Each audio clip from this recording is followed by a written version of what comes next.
I've seen the bank records. You had $10 million wired into an account offshore set up by Ian Devlin. Yeah. That's a lot of money, Nicholas. What was it for? What does that have to do with Michael's shooting? Well, I'm not going to know until you answer the question. Look, you really wouldn't understand. Look, if you know something about this guy, I need to know, okay? Why did you wire that money into his account? It was the only way I could see Emily. When I came home from Emily's funeral, she was there, in her ball gown. I know.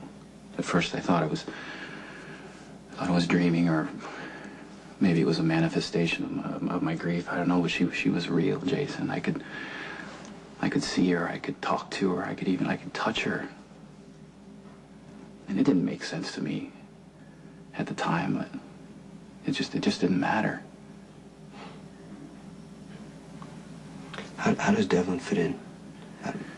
Well, he has access to an experimental medication that can lessen some of the other side effects, allowing me to keep seeing Emily. Well, why wouldn't you just ask Patrick or Robin? Because the medication's in a trial stage and it's not approved for use in this country.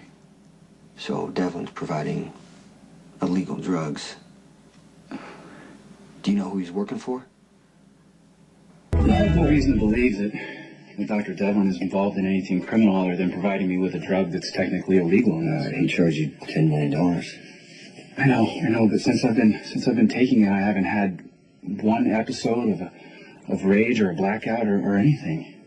And I don't see Emily as much as I would like to, but I still can't see her, and to me, that's worth anything. This guy's crying under desperation. What do you want me to do? I mean, is it wrong for me to want to take this drug? Is it wrong for me to want to pay any amount of money to keep seeing Emily? I don't. I mean, I know how much you love her. If I could take a pill and see Emily again, I'm not sure I would turn it down either. No, thanks.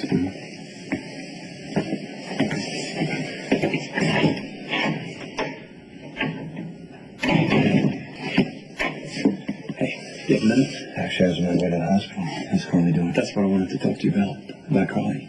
Oh, okay. You were with her when I couldn't be. Went through Michael's surgery, and when the doctors told her the prognosis. Yeah, I did what I could. Yeah, I appreciate that.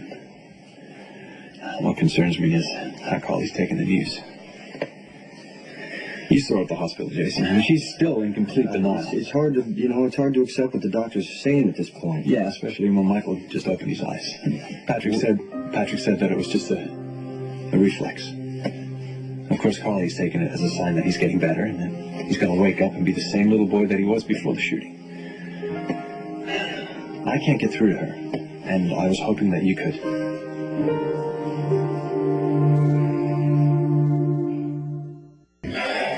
For as long as I've known Carly, she's always done what she wants. I've never been able to tell her anything, Jax. Well, you could try. She may accept the fact that Michael's never going to wake up if she hears it from you. Yeah, but it's not going to matter what I say to her. She's going to fight for Michael as long and hard as she can. There's no way to stop her. I know how much she loved Michael. She'd give her own life to save his. As would I. But sadly, there's nothing more we can do for him. But Carly has another little boy at home. And he's scared and confused, and he needs his mother. And Morgan's already asking questions, and it's not fair to keep telling him that Michael's going to get better when he's not. Morgan's too young to understand what's going on. No, Jason, he understands. He's grown up quite a bit. He knows his brother's hurt. And he also knows that his daddy and his Uncle Jason never leave the house without a gun. It's better he learns the violence of your world now than end up like his brother. Now, you know that I've never approved of your lifestyle. And that said, I am also aware of how much Carly loves you. It pains me to say it, but she trusts you more than anyone else. Carly needs to understand the reality of Michael's situation, and the only person who can tell her that is you.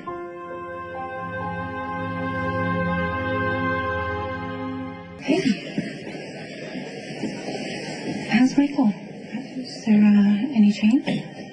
Jack said he opened his eye. Oh my God, you must be so relieved. I know how much everybody has been worrying since the surgery. It was only a reflex. They don't think Michael's gonna come out of the coma. I'm so sorry. And Carly's still holding on, you know. Yeah, I know. I went to visit Michael's room to see if Carly needed anything, and she was less than happy to see me, which I completely understand, but she did make it pretty clear that she didn't need me or my pity. That was nice of you, Alfie. I know how much Michael means to you, Jason, and if there is anything, and I mean anything at all that I can do, please, just let me know. Well, actually, there is. What can you tell me about this Dr. Devlin? Dr. Devlin, he's a great surgeon. I mean, I just finished my last physical therapy session. My hip is great. Everything went without any sort of... That's good. That's good. But not what you're looking for. No, I want to know if maybe he told you why he was here, what brought him to Port Charles in the first place. Well, I don't know. I know he went to med school with Patrick Drake. I don't know where, but I do know that they were friends.